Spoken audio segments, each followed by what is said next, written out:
I had just come out of surgery, my body weak and my mind clinging to hope that my family would be there for me. But instead of comfort, my daughter looked at me and said, "Rest outside. This room isn't yours anymore." My hands trembled as I picked up my bag. I forced a smile, pretending her words didn't pierce me.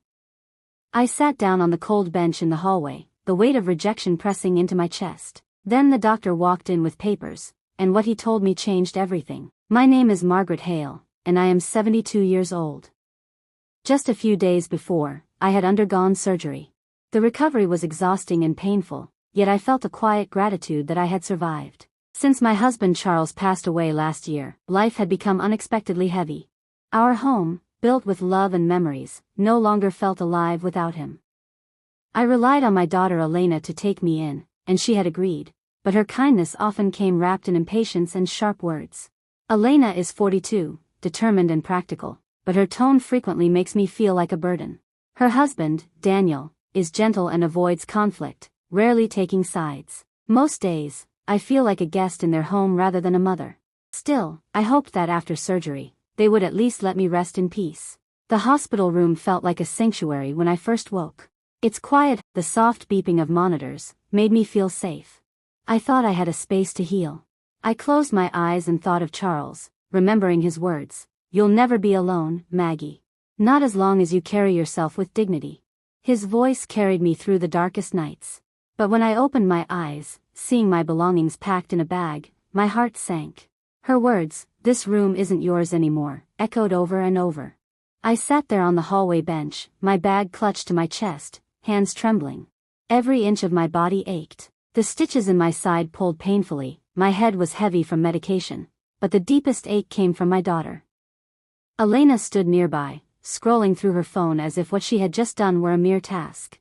I looked at her, the daughter I had held as a newborn, and wondered when she had stopped seeing me as her mother and started seeing me as a problem.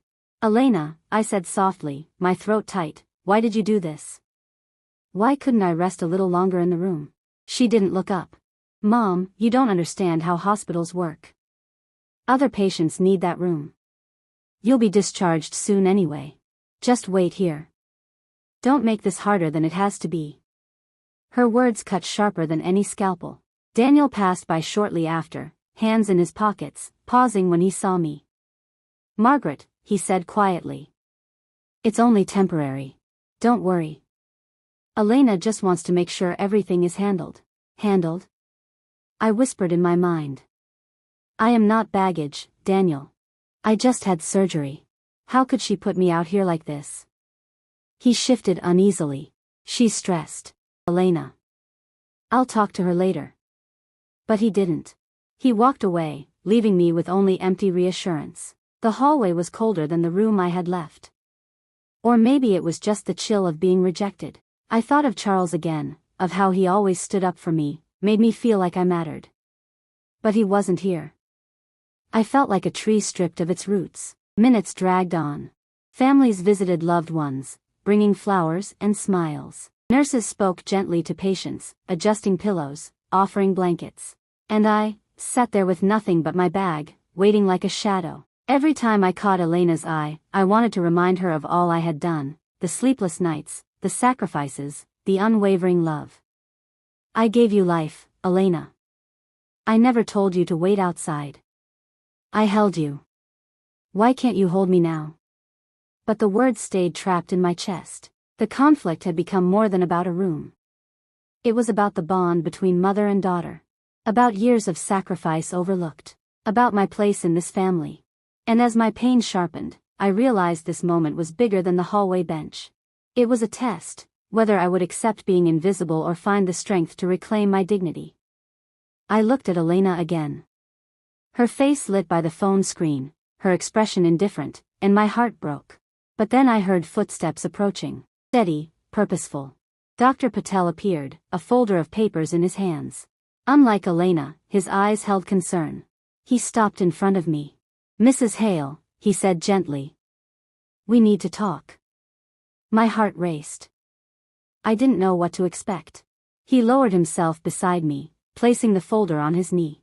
"How are you feeling?" he asked. No one had asked me that since surgery. Not my daughter, not Daniel, not the busy nurses. Tired, weak, lost, I admitted. That's natural, he said, but I'm concerned about something more than recovery. I need to speak directly with you.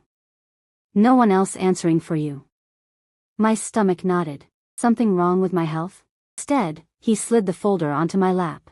The papers were stamped, signed, and official. The first page was my discharge form, but attached were insurance documents, all in my name. You are the one who decides, Dr. Patel said. Not anyone else. These papers authorize your care, your recovery, even where you'll go next. Your late husband ensured you are protected. My chest thundered. I traced my name printed clearly across the forms. I was not powerless. I was not invisible. I had rights. Elena's face paled. Mom, you don't need to read that. I've always handled things for you. Dr. Patel raised a hand. With respect, Elena, this is Margaret's decision. Not yours. The weight of those words hit me. Charles had prepared this shield for me, even from beyond the grave. For the first time in months, I knew I still mattered. Elena stepped forward, voice trembling. You can't live on your own. This is too complicated. Just sign over. For who? I cut in, voice shaking but firm. For you? For Daniel? I am not a burden you can discard. This is my life, my recovery, my dignity. And I will not give it away.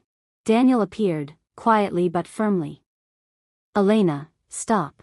She deserves to decide for herself. For the first time, Elena had no power to silence me. I clutched the folder to my chest. Charles had protected me. I would decide my path. The hallway fell silent. Elena's pride faltered. Daniel remained at my side. Dr. Patel nodded warmly. I had found my strength. I would not return to Elena's home. I could not be treated as a problem. I chose a rehabilitation center where I would be treated with respect, surrounded by people who valued my dignity. That first night in my new room, small but warm, I whispered thanks to Charles. I thought of Elena and the love I still held, but I knew our relationship had changed. Perhaps she would understand someday, perhaps not. What mattered was this truth: my worth is not measured by how others treat me, but by how firmly I hold on to my dignity. I was no longer the woman sitting quietly outside a locked room. I was Margaret Hail, a survivor, a mother, a wife, and a woman who had reclaimed her voice. And I would never again let anyone decide my place in the world.